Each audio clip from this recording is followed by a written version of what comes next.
Hi everyone, welcome to the webinar and workshop series conducted by TCS in lieu of the upcoming MCS exam happening in November 2024.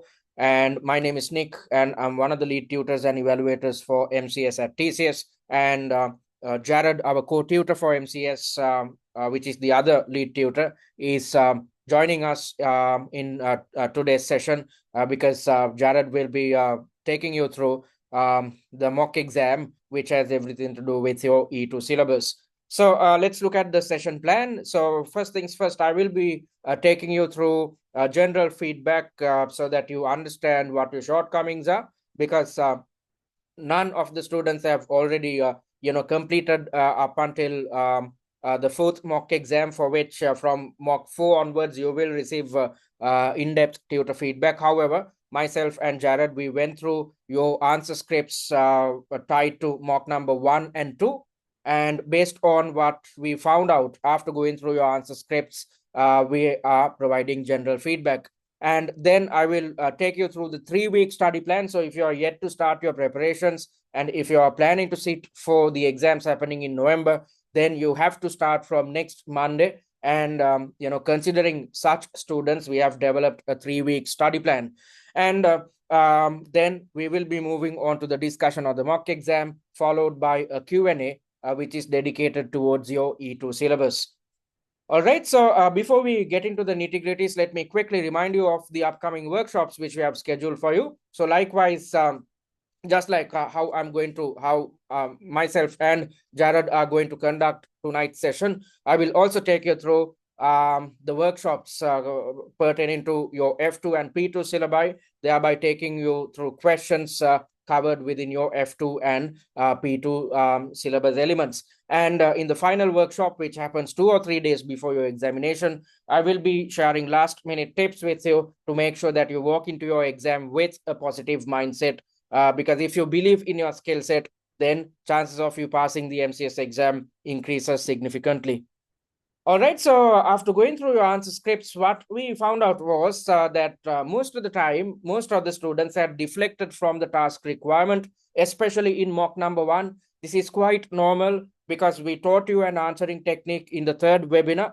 And when it comes to implementing this technique for the first time, there's a tendency for you to drift from the requirement because you need to get your bearings with the answering technique by attempting all 6 mock exams. So when going through your answers, I felt that some students had really understood the requirements, and if you are capable of understanding the requirement clearly, you are in a position to develop answers which are totally aligned with the requirement. However, most students had deflected from the requirement. So sorry, with the intention of ensuring that you develop your answers which are totally aligned with the requirement, we highlighted within the third webinar answering technique that you are supposed to reiterate the requirement in your own words in a concise manner. This will help you develop an answer which is totally aligned with the requirement. And on top of that, whilst developing the answer plan, you can always refer back to the requirement, which is in a simplified form, and see whether you are headed in the correct direction. So you can always check whilst developing the answer plan, you can always check, refer back to the simplified requirement and see whether your answer is aligned with the requirement. So you need to get your bearings with this. So in order to get your grips with this technique, you have to keep practicing answering and time management technique when attempting all 6 mock exams. And when checking your answers, there were significant gaps in theory knowledge as well as application skills. Some students were struggling with theory a lot, especially if you are coming through an exemption route. This is the case because you will be somewhat conversant with what's covered within your E2 syllabus. However, when it comes to tackling questions to do with your P2 and F2 syllabi, most students struggle. So you need not worry about these things, because our objective of asking you to attempt a mock exam without referring to any of the answers is to make sure that you have the chance of practicing answering and time management techniques. And at the same time, the most important objective of asking you to attempt mocks without referring to the answers is to make sure that you understand your shortcomings, because if you understand your shortcomings, you can work towards overcoming your shortcomings when conducting your revision. Because as per our study plan, you are supposed to attempt a mock under exam conditions. Once you have attempted the mock exam, you are supposed to watch the master classes. That is when you'd learn your theory and improve your application skills. And once you have learned theory and application, you are supposed to test your knowledge by redeveloping answer plans. So when it comes to redeveloping answer plans, you are supposed to do it at your leisure. You are not supposed to time it. The objective is to make sure that you are capable of implementing your knowledge, thereby developing well-structured answers. And once you have redeveloped the answer plan, you are supposed to compare your fresh answer plans to the answer plans which we have provided to further improve or enhance the quality of your answer structures. So that's the type of revision you have to be involved with. So when attempting mock exams, it's quite all right if you do not know certain theoretical elements, or if you are clueless about how to structure your answers or what type of answers you are supposed to develop. Just try to come up with, if you're clueless about a certain question, just try to come up with the best type of an answer. Try to come up with appropriate arguments, thinking that you are actually playing the role of a finance manager, because you can always learn theory and improve application after you have watched the master classes. And there were issues pertaining to the number of points which appear within each subtask. So I figured out that most students have run out of time. Again, that's quite normal, especially given the fact that you have implemented answering and time management techniques for the first time, and you need some practice for you to get it right. So by the time you are done with the first 3 mock exams, you will get your grips with the answering and time management technique. You will never run out of time. So although that is the case, since most of you had only completed mock number 1, I figured out that you have run out of time, and this had impacted the number of points which appear under each subtask as well.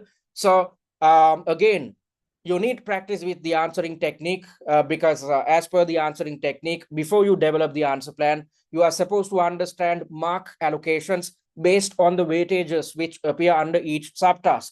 So by understanding or considering a certain weightage, you are in a position to easily determine mark allocations. And once you understand mark allocations, then you can easily determine how many points should appear within your answer plan, because each valid point carries 2 or 3 marks. So once you know the mark allocations, based on it, you can easily stipulate or understand how many points should appear within your answer plan. So by sticking to this methodology, you are developing answers which are totally aligned with the mark allocations.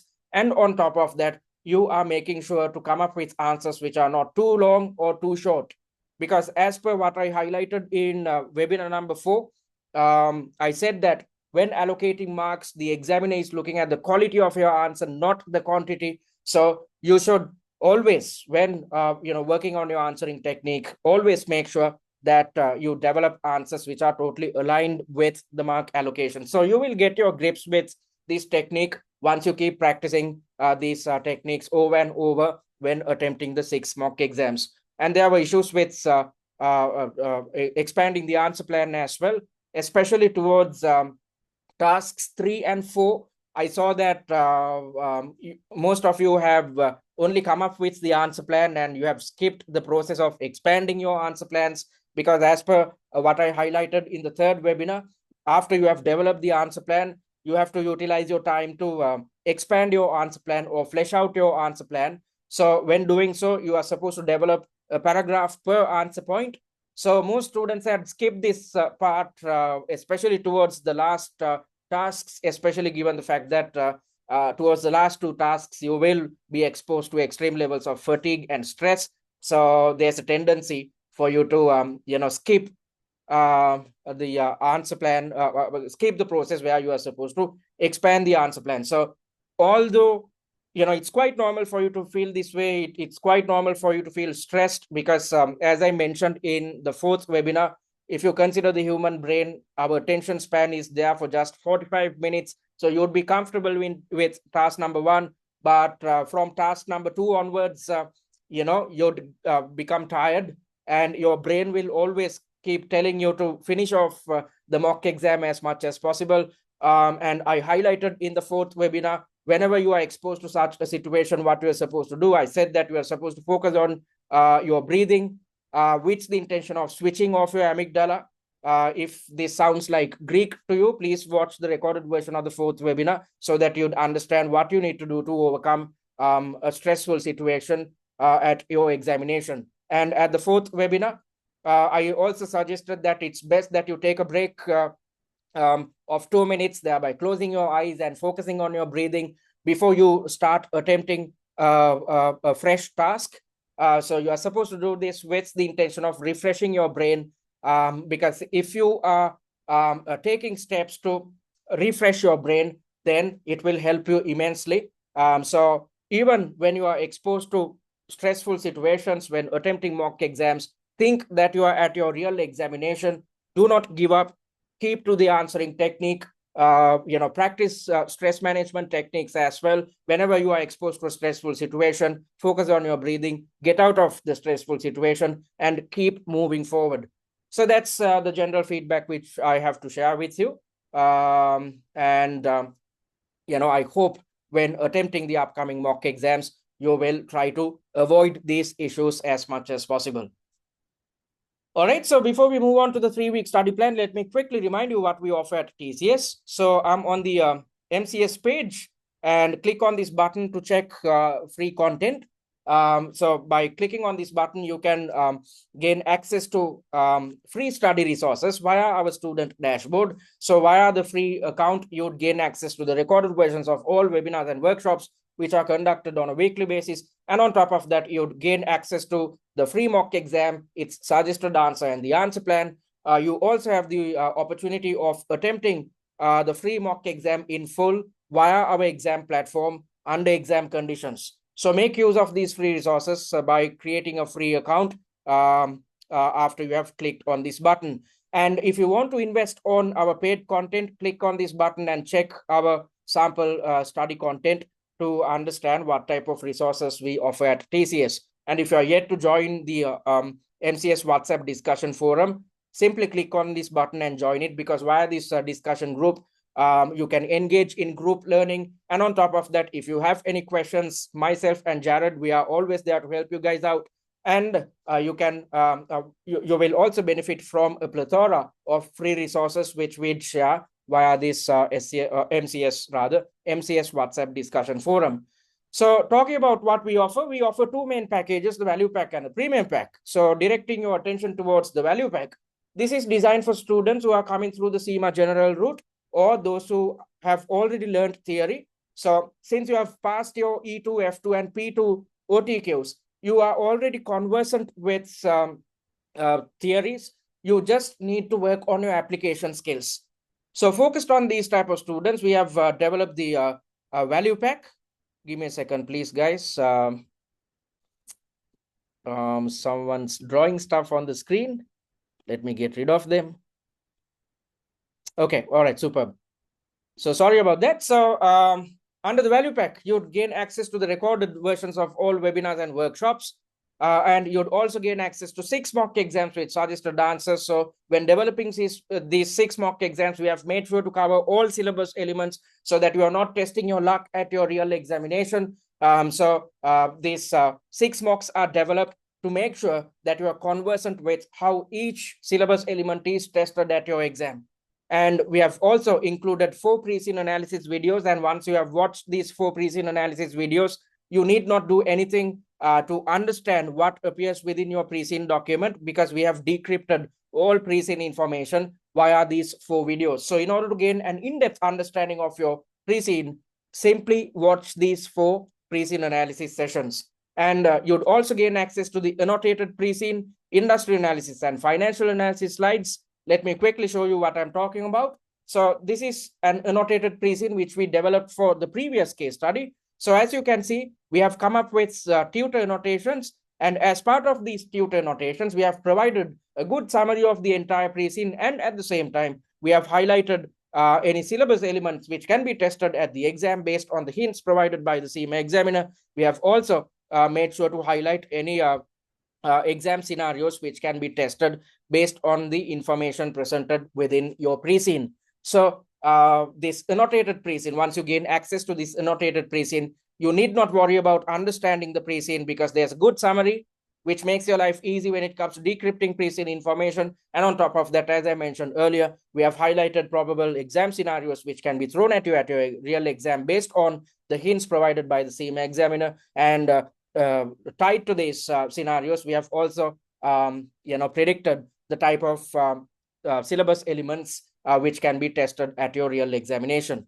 And taking you through the industry analysis slides, these consist of 4 main elements. In the first part, we have defined the industry, and in the second and third parts, we have highlighted the industry trends and the challenges a typical company which operates within your chosen industry will face.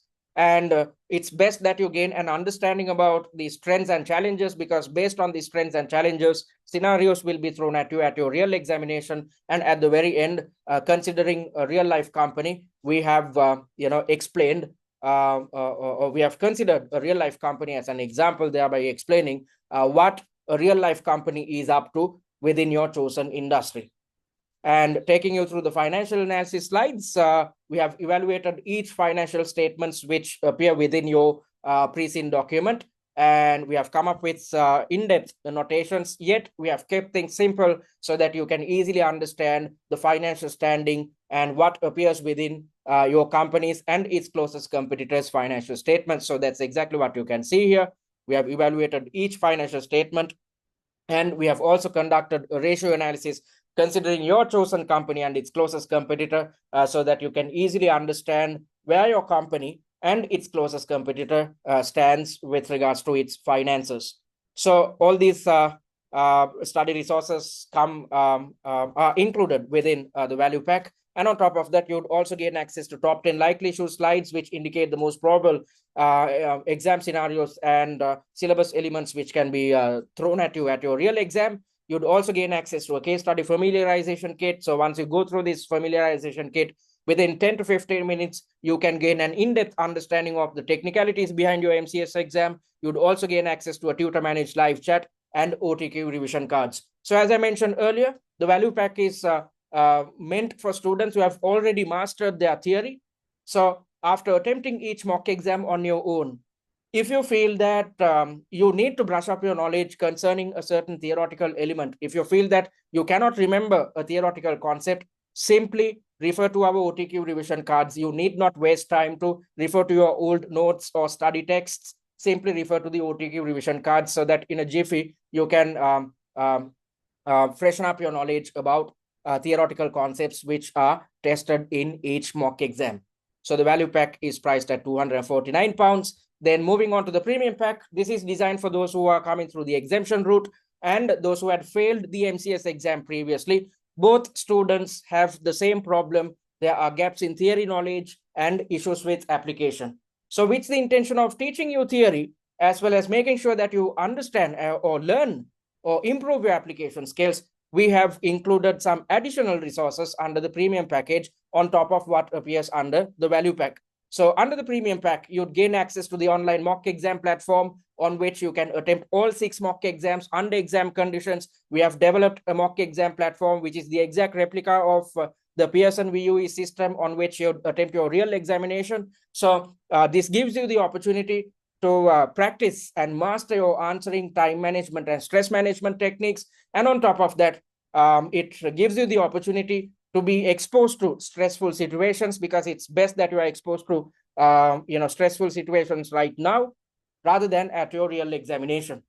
And you'd also gain access to one-on-one tutor feedback on the last 3 mock exams. So this is the type of feedback you'd receive at TCS. So the objective of providing you this type of tutor feedback is to make sure that you understand your shortcomings, because if you understand your shortcomings, then you are in a position to take steps to overcome your shortcomings, because if you work towards overcoming your shortcomings, you will be extremely successful at your real examination.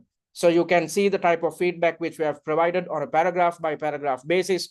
And at the very end, we've provided mark allocations again on a subtask by subtask basis. And we have also indicated a success rate. And the success rate tells you the subtasks in which your performance was substandard. So when conducting your revision, you are supposed to, after receiving tutor feedback as per our study plan, you are supposed to redevelop answer plans. So when it comes to redeveloping answer plans, you should focus your attention towards the subtasks which are highlighted in yellow, which indicate the subtasks in which you didn't do a good job. So rather than wasting a lot of time to reattempt the mock exam once more by allocating 3 hours of your time, you need to simply focus on your answering technique, because if you structure your answers appropriately, if your application skills are up to the required level of standard, then you can easily pass this examination. All right, so that's what's included within the premium pack. Give me a second, please, guys. Again, someone's drawing stuff on the screen. Let me get rid of them. Okay, superb. Okay, so then you'd also gain access to the answer plans of all mock exams, all 6 mock exams. So this is what I'm talking about. On top of the mock exams and suggested answers, you'd also receive answer plans or answer structures if you opt for the premium package, which makes your life easy when it comes to understanding the logic behind each answer. You are in a position to easily understand how theoretical elements should be brought in when structuring your answer.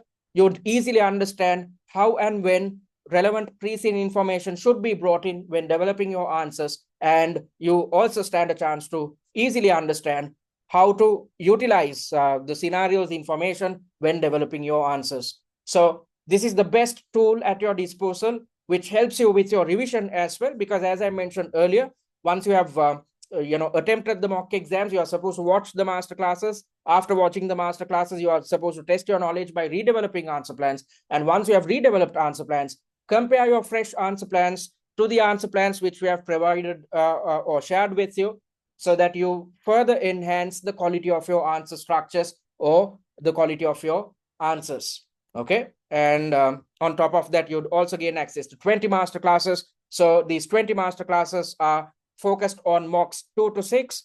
In each mock exam, there are 4 tasks. 4 tasks into 5 mocks come out to 20 tasks in total. So focused on each task, we have developed a masterclass. And the objective of developing this masterclass is to, this set of masterclasses is to take you through the logic of each answer, and at the same time, teaching you the relevant theoretical concept which is tested or covered within the mock exam, and at the same time, highlighting what you need to do with regards to working on your application skills.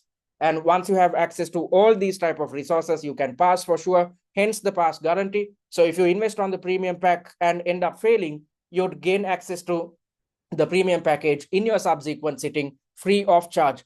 However, in order to claim the pass guarantee, you have to complete these 3 requirements. You have to complete all 6 mock exams. If not, you are testing your luck at your real examination. You have to be conversant with how each syllabus element is tested at your exam. So with that in mind, you must attempt all 6 mock exams. And when attempting each mock exam, as I mentioned earlier, you are not supposed to refer to any suggested answers, the answer plans, or the master classes. You have to do, attempt the mock exam on your own, because the objective of attempting mocks is to understand your shortcomings and to master your answering and time management.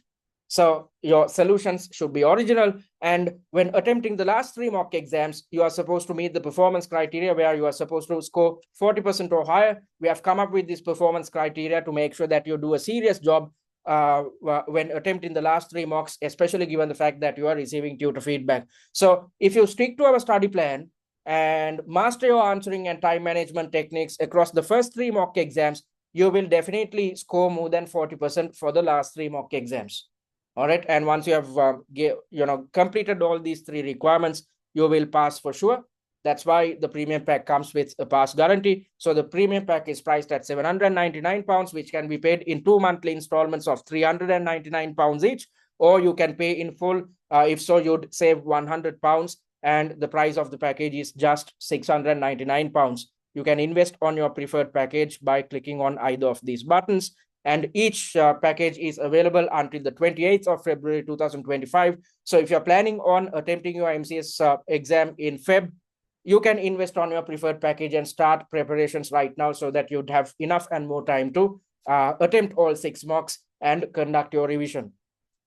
Then let me quickly take you through the MCS study plan. Let's try to figure out what we are expected to achieve within this week. We are in week number 5.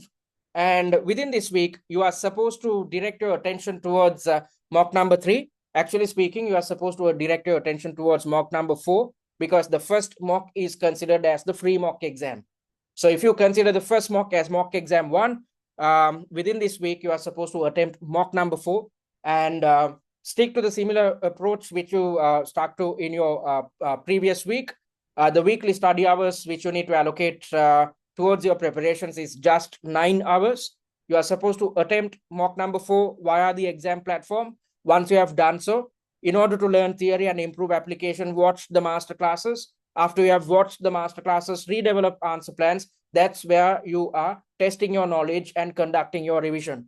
And from this mock onwards, you will receive tutor feedback. So once you have received tutor feedback, again, work on your answering technique by redeveloping answer plans focused on the subtasks which are highlighted in yellow. So once you do so, you will gain a good understanding of how to structure your answers or how to tackle the type of questions which were covered within your mock exam. And your real job is to find 3 hours of your time to attempt the mock exam via our exam platform under exam conditions. Then you need to find something like 1.5 to 2 hours to redevelop answer plans. Everything else is handled by us. So stick to the study plan. If you have already stuck to it, please stick to the study plan to make sure that you pass your MCS examination. All right. So having said that, let's move on to the 3-week study plan. So don't get confused, because this 3-week study plan is developed for those who are yet to start their preparations focused on the MCS exams happening in November 2024. So if you have already stuck to our 8-week study plan, kudos to you. Please keep up the good work by attempting a mock exam per week and conducting your revision. You can conduct your studies in a stress-free environment. However, if you are yet to start your preparations, it's high time you at least start by the upcoming Monday. So focused on this, we have developed a 3-week study plan. So as you can see, you are supposed to start your preparations by watching the pre-scene analysis videos. That's when you'd gain an in-depth understanding of your company, its industry, and what appears within its financial statements. Then you are supposed to watch the recorded version of webinar number 3, answering technique. So if you attended this webinar or if you had already watched the recorded version, you need not do this. However, before you start attempting mock exams, you need to get your grips with the answering and time management technique. So with this in mind, you are supposed to watch the recorded version, then start attempting mock exams. So attempt mock number 1 under exam conditions. You will run out of time. You will encounter hiccups. You'll be exposed to stressful situations. That's totally fine. Mock number 1 is intended to expose you to all these type of issues. And once you are done with mock number 1, you are supposed to attempt mock number 2, which takes 3 hours of your time. After watching mock number 2, watch the master classes. That's when you'd learn your theory and improve your application skills. And once you have learned theory and understood application, put your knowledge to test by redeveloping answer plans focused on mock number 2. So stick to a similar approach when attempting each mock exam. So as per this 3-week study plan, you are supposed to attempt a mock exam every 3 days. And once you have done so, by the time you are getting closer to your examination, you are done with mock attempts. By the 6th of November, you are done with, by the 7th of November, you are done with mock attempts and revision. Then you should solely direct your attention towards going through the answer plans once more, thereby redeveloping answer plans focused on all 6 mock exams one more time. So it's as if you are going through the entire syllabus a week before your examination. It's as if you are practicing answering technique one last time. It's as if you are trying to improve your application skills one last time. So you are supposed to redevelop answer plans, which should start from the 8th of November.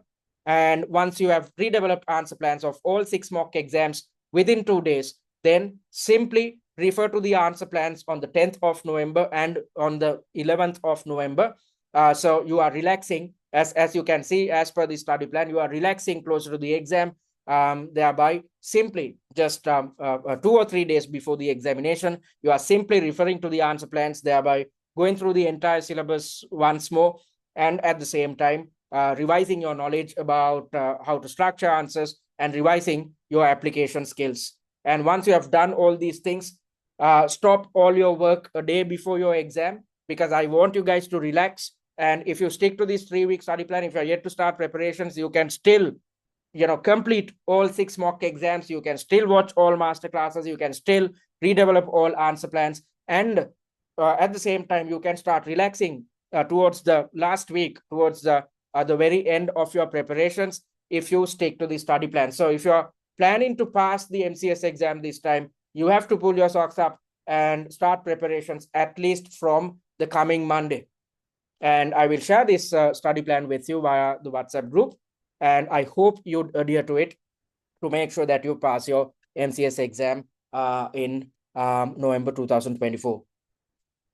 All right, so having said that, we are moving on to the discussion of the mock exam, where Jared is going to take you through a question related to your E2 syllabus. So I'm going to hand over proceedings to Jared. Let me pause the recording.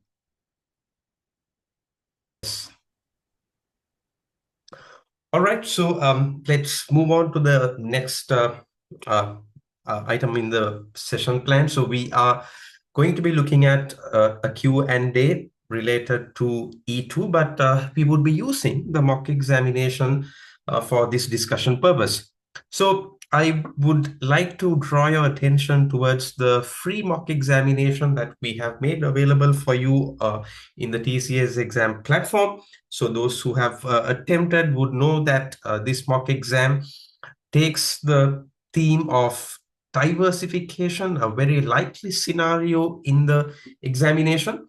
So in the answering technique session conducted by Nick, he actually took you through the first section, and in terms of answering technique, you were taken through the second requirement, subtask B, with regard to business risks. So I believe you have some broad forward understanding about answering technique and the mock examination in general. So today we will actually take the discussion forward, and we will look at the second section of the mock examination. So in the second section, we have received an email from the senior financial manager as usual, and this is with regard to acquisition. So while it is a free mock, we have done our best to make sure that we cover much ground as possible. So firstly, we looked at a diversification scenario to introduce you to the possible ways in which business risks, business models can be tested. And now we're actually taking you towards an acquisition. So we are told that the board has officially decided to expand our market reach in the energy efficient building material sector.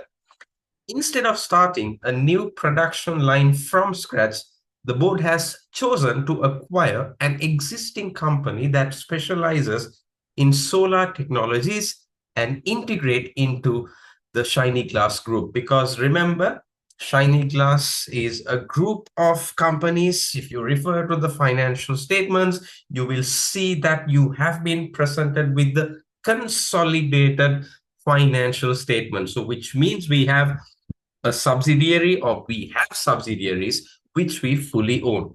So it could be another subsidiary to the group, and we have more information about the company in the board meeting minutes that have been attached. Furthermore, we are told that the finance director wants to meet with us both today to discuss matters pertaining to the acquisition. I'm currently preparing the investment appraisal and would appreciate if you could prepare some briefing notes covering the following.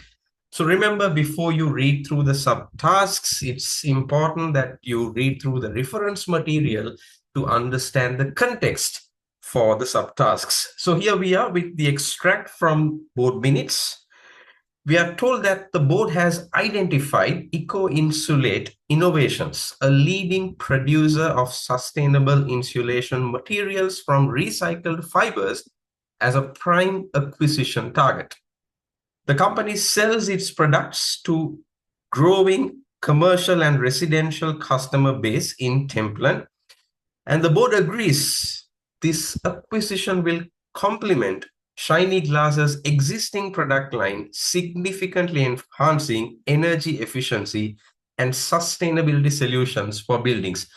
Because remember, in the pre-scene towards the end, you have the newspaper articles and the blogs, and you will observe that a particular concern was raised with regard to our commitment towards eco-friendly manufacturing.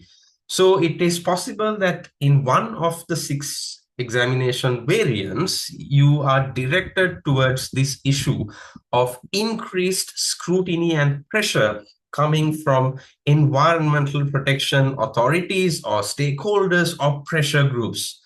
So in such a context, you might look at products which are more eco-friendly, not only in terms of the output, but also in terms of the manufacturing.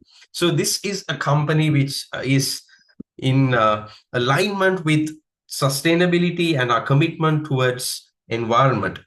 So we are told further that the company's innovative use of recycled fibers aligns with market demands for eco-friendly building materials, adding considerable value to Shinyglas's offerings. Owned and managed by its 2 founders, Eco-Insulate has built a robust supply chain and established itself as a leader in the green building sector.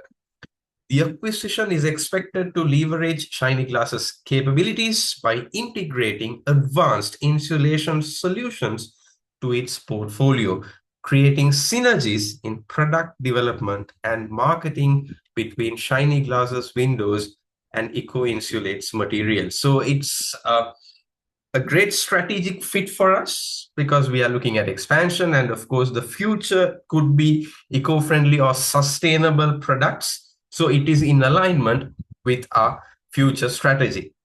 We are further told that the company's proprietary technology enhances insulation performance and ensures recyclability at the end of the product life cycle. This strong focus on sustainability has attracted interest from both residential and commercial builders seeking to exceed energy efficiency standards, making it a valuable addition to Shinyglas's portfolio. So there you are with the information about the target company, Eco-Insulate. And of course, with this background information, we could look at the subtasks presented to us. So firstly, advise the board on the approach that should be taken to successfully negotiate the acquisition of Eco-Insulate Innovations with the 2 owners of Eco-Insulate Innovations for a full acquisition. So which means we are looking to acquire 100% stake in this company. This is understandable given the fact that all our subsidiaries are currently 100% owned, because we do not have any non-controlling interests in the consolidated SOFP. So we fully own the subsidiaries. So we are looking to expand our portfolio with an addition of a new company with the same strategy of 100% ownership.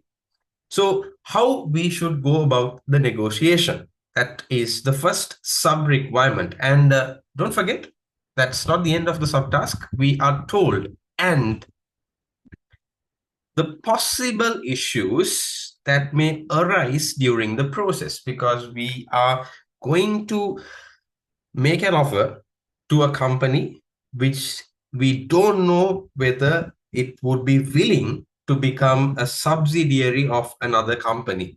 So just because you have funds, or just because you have money at disposal, you can't buy companies as you like. So we have to prepare for the negotiation, and at the same time, we may have to be prepared for the possible challenges or issues that we may encounter during the process. Now, the second subtask is on accounting, and we will keep this for the Q&A on F2, because we have 3 dedicated Q&A sessions, so we will not complicate things for today. So today, let's focus on one subtask with regards to E2. So first things first, you should have developed the answer plan before you expand on the answer plan to write a full-fledged answer. And your heading the subheading for the subtask should have ideally been a reproduction of the exact task requirement presented to you, because this simplifies the process to you. And as you look at the heading, you will remember, okay, this is exactly what I am required to answer. So that's how we have structured the heading. And you have to also decide on whether you would have two separate headings to discuss how we should approach the negotiation, and whether the issues will require a separate discussion. Now, the advice to you, considering the time that you have, is to discuss both together. Because as you develop your points with regard to how you should approach the negotiation, when you make a point, you will realize in practice, when the board follows that advice, they may encounter a practical problem. So it might be a better approach to suggest the approach. At the same time, if you see any problems that may arise in following that advice, it's worthwhile mentioning the issues right there. So that's perfectly fine, because it will save you a lot of time in this time constrained examination. So that's exactly the approach that we have also taken in our suggested answers, and of course, the answer plan. So you can access the suggested answers and the answer plan for section 1 and 2 within the free product category itself. So after the session, you will find it helpful to download it if you have still not accessed them. Before we actually start the discussion, let me remind you that if you take E2, there are three main syllabus areas. Firstly, business models and value creation.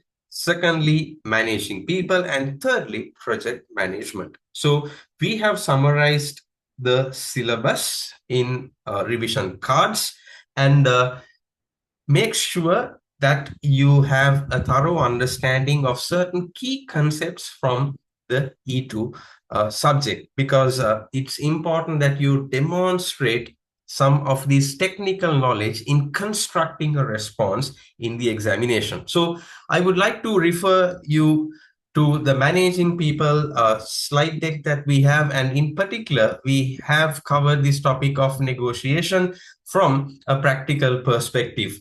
So when it comes to negotiation, remember that there are 4 key stages: preparation, opening, bargaining, as well as closing.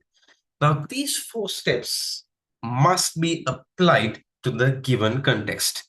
So when we are developing the answer plan, we will have these 4 points in mind, but we will make sure that we don't get theoretical and explain or reproduce notes from E2, but relate this to the given scenario. So that's exactly what you will see in our answer plans. As you can see, we have followed the same approach, and we have highlighted, okay, before you engage in the negotiation, what you're supposed to do. So this is where the preparation stage comes in. And during the negotiation, you will have the opening, and then you might get to the bargaining stage on the first day itself. And then, of course, you will reach the closing stage of the negotiation. So the 4 stages have been included in our response to show the examiner that we know how a negotiation should be approached. Of course, you can be very practical. Even if you had not mentioned these 4 steps, you stand a chance to score good marks. But following these 4 steps, make sure that your answer is structured and that you have a proper flow towards your arguments. So let's get to the answer discussion. So we are stating that before negotiation, that is before you contact the 2 founders of the company, what you are supposed to do. So that is when the preparation kicks in. So as the first thing, you are aware of what you want. That is, you want to acquire or simply buy the company fully. 100% stake is what you are interested in. But you'll also need to decide what would be the interests of the other party. So you will have to find out whether the owners, the 2 owners, would be interested in selling off their company at this stage. So you might want to find it out as best as you can without directly approaching them. If you look at their involvement and if you look at if they have any plans to go for an initial public offering, then it's indication that they are looking for investors. So you will need to research as best as you can and find out what the two owners are onto.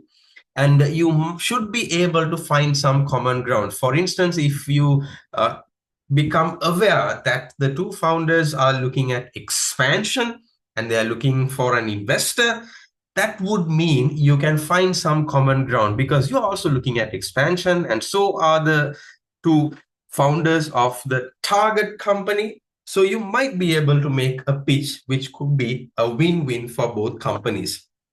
Now, after you are able to identify what the target company's owners might be looking at, you will need to perform a due diligence with regard to the target company. This is mainly because the first thing that you will have to decide is how much are we going to pay to acquire 100% stake in the company.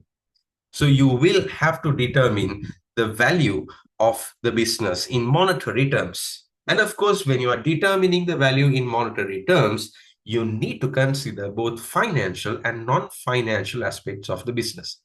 Because it's a new company, it's a startup. You can't simply focus on the financials alone because there might be untapped growth potential which the financials will not reflect. So you have to be broad-minded. If the purpose is not simply to add more revenue to the top line, you will have to look at the non-financial aspects as well. So both financial as well as a non-financial evaluation will have to be carried out to determine the offer price that you will want to put forward. The problem that we would have, as the subtask requires us to point out, is that how do we collect the data that we need to analyze the company from a financial as well as a non-financial perspective? Because this is where the reading of the reference material as well as the subtask and the body of the email becomes very important, because we were clearly told that this is a company which is owned by two individuals, and this is not a listed or a public company. So in that case, you will need to understand that they are not under any legal obligation to publish information to the stock exchange or to the public. So in such a case, you will not be able to access all the information that you would like to have at your disposal to arrive at an offer for this company. So you will have to make sure that you point out one of the main issues could be, since it is a privately held entity, the information is not public. And if the information is not public, then the only other way that you could legally and ethically collect the data is by contacting the management. And of course, the management of the company may not be willing to disclose information. Even if you come open and say that you wish to acquire, still they may not want to give you full information about their company, because it's seen that sometimes investors in institutional investors approach subsidiaries, startups. They express the interest to acquire the company, and they will ask the target company to show their books, their records. And having looked at all the records, books, having gained all the information, then they don't make a move. So it is actually uh, a, a move to basically collect data about a competitor and then just leave them dry without any acquisition or whatsoever. So therefore, startups, especially if they're doing well, they may not be willing to disclose information which are confidential. So we will definitely have a problem in collecting the information. And remember, you cannot pursue any unethical or illegal methods of data collection, because you are at the end of the day a candidate in the examination. So you cannot be you cannot be recommending anything that is contrary to the ethical standards that CIMA expects from its students and future members. So you do the due diligence as best as you can with the information you have, and thereafter you will arrange a meeting with the management and the shareholders of the company.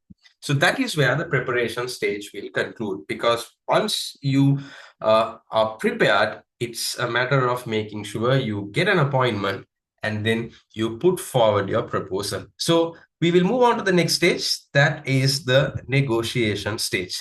So in terms of negotiation, remember, once you are done with the preparation, it's about the opening. This is where you will have to present your case, your interest of acquiring the company to the founders of the company.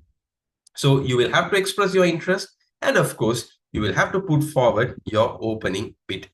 Now, remember, ideally, when you're putting forward an opening bid, you should have some scope for negotiation. So you will always propose a lower price, a lower bid, so that there is some scope to increase the price if the owners of the target company want to raise the price. So obviously you will pitch a price which is lower than what you have calculated or estimated to be the price of the company. And of course, you will also need to specify how you intend to settle this price. Because remember, when it comes to acquisitions, you have the options of cash as well as non-cash consideration. So when it comes to your bid, you will also have to be very clear whether you're going to pay them cash outright or whether you're going to give any non-cash consideration, and popularly a share for share exchange. So as you would remember, this is how Facebook negotiated the deal with WhatsApp as well. They were offered a cash amount, and they were also offered a share exchange where the founders of founders of WhatsApp were offered shares, equity shares of Facebook in return for transferring the ownership of the company. So it could be one or it could be both, but it is important that you specify it during the opening stage. Now, the issues that you might face at the opening stage, it could come as a bit of a surprise, or even worse, it could come as a bit of a shock to the two owners, the two founding owners of the company, who are actually grooming and building a company which has a huge potential to the future. So your negotiation might see an end in the opening stage itself, because they could right away refuse to sell their shareholding. They could simply say, we have no intentions of selling our company at this time. That could be the worst case that could happen to you. But looking at the optimistic side, they might not be willing to sell a full stake, but they might be willing to sell a part of their shareholding. This is done to attract more investment or funds or backing from a more reputed and established company, so that you can synergize and grow together. So you will have to be prepared for both scenarios, and it's something that you have to plan for as well. So if the founders are willing to at least sell part of their shareholding, then of course you can pursue the negotiation further. And it's also possible, even if they are willing to sell the shares in their company, that they ask for an exaggerated price. Because it's very clear it's you, Shinyglas, who is interested in buying their company. It's not the other way around. So they will realize that the bargaining power lies with them, and they could pitch a price which is substantially higher than what you estimated the value of the business to be. So you will also need to be prepared to tackle such a situation. And even if they are quoting a reasonable price, they could ask for a share exchange instead of accepting a cash payment. Now, what this could do is that it will bring in more equity to Shiny Glass's statement of financial position, which means there will be some dilution of the shareholding of the company. So if you're opting for a share exchange, it would only be possible if the company's existing shareholders authorize you to proceed with such an issue. Because as an existing shareholder, you will not want to see your shareholding be reduced or losing control over the company.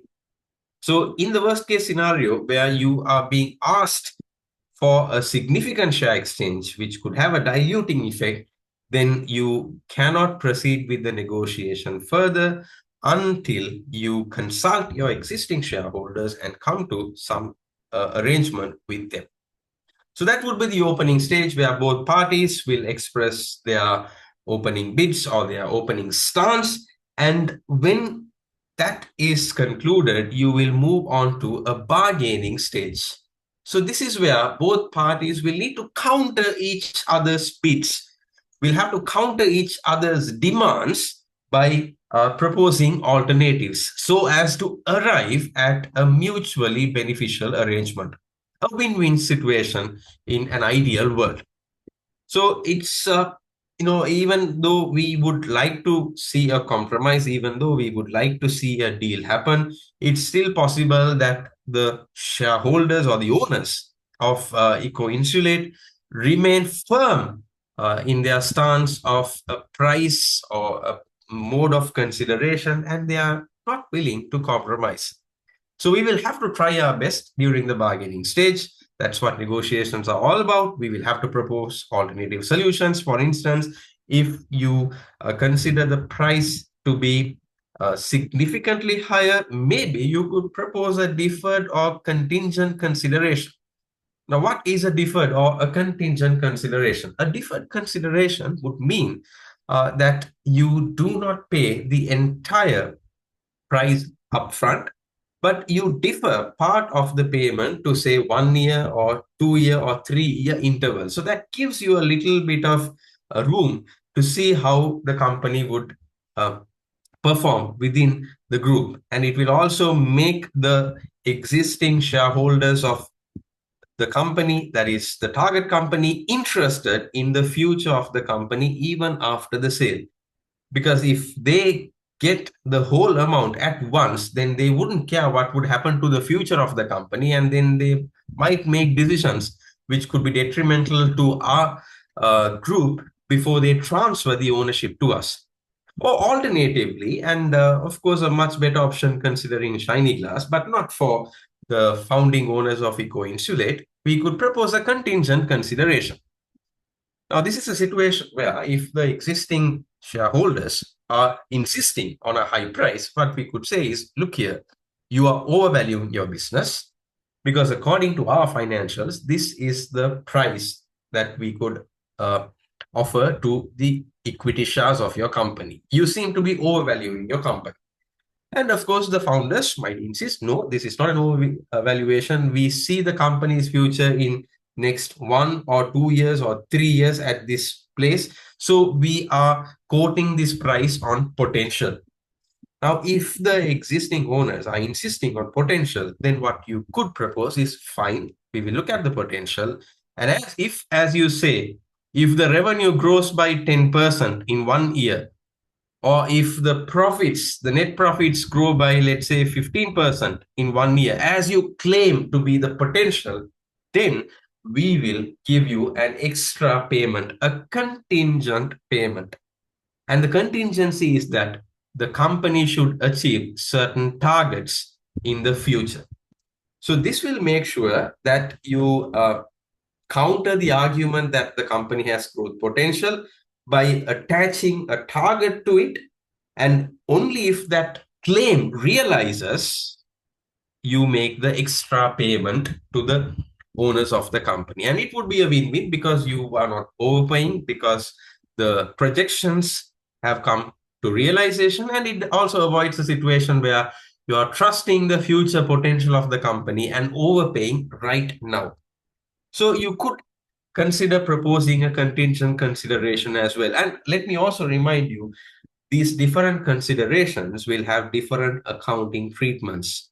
So I would suggest you refer to our F2 recap notes. We have considered how these different considerations should be accounted because you need to determine the goodwill upon acquisition.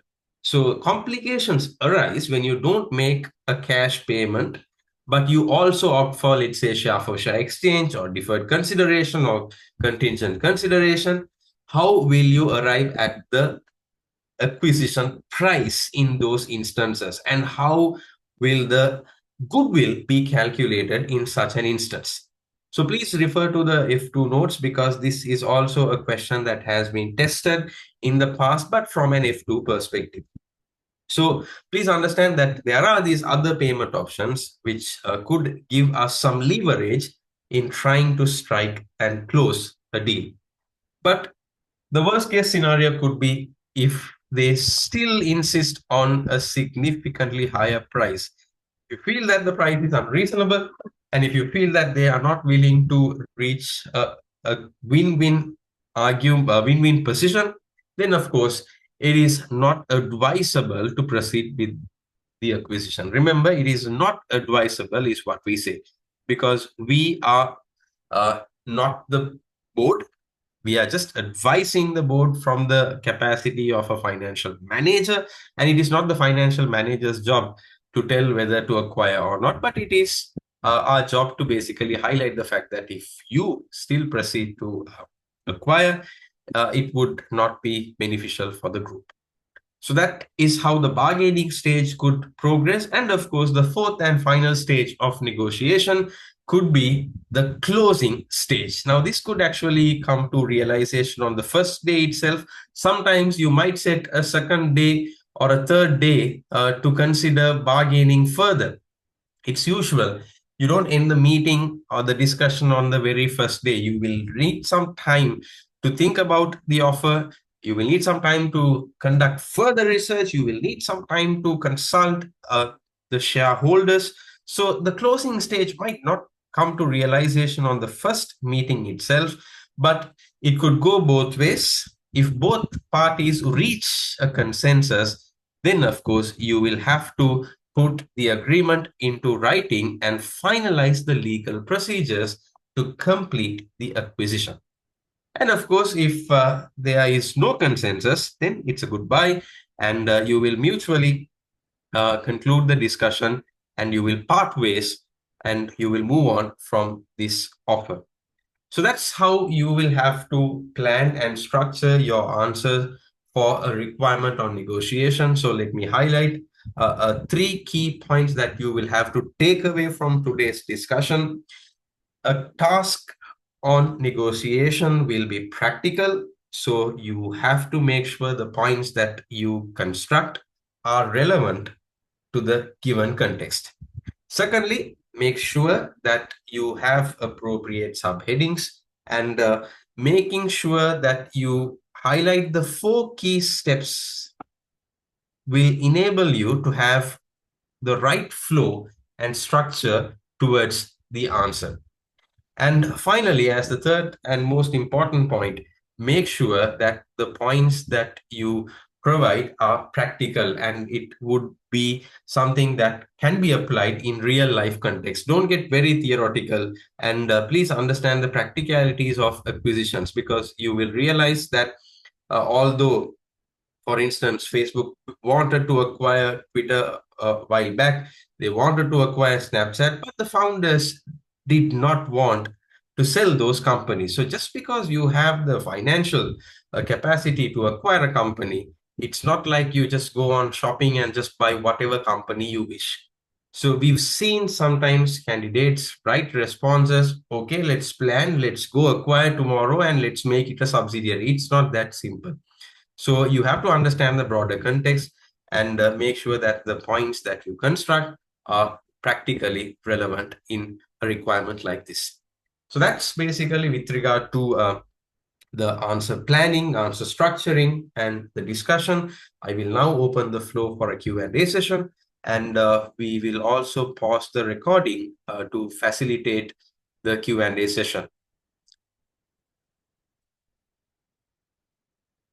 All right, so thank you for the questions that you raised and hope the clarifications helped. And please feel free to reach out to us if you have any more questions. You can post them in the WhatsApp group, which could benefit the other participants as well. And don't forget the 2 upcoming webinars. You will have the opportunity to raise any questions in the coming workshops as well. Of course, the focus will be on F2 and P2. But of course, if you have any questions that you could not raise or that come up during the week pertaining to P2, you are more than welcome to raise them in the upcoming sessions. So that's about the Q&A session for today. And let me also remind you how to contact us if you wish to. And please make sure that you are in touch with us, especially through the WhatsApp group, where we see a lot of discussion happening, and it will be beneficial for you. And of course, these are the social media handles of TCS. And in particular, you might find the uh, TikTok videos and the YouTube shorts very helpful to revise some key information from the pre-scene, as well as some key pointers with regard to exam prep.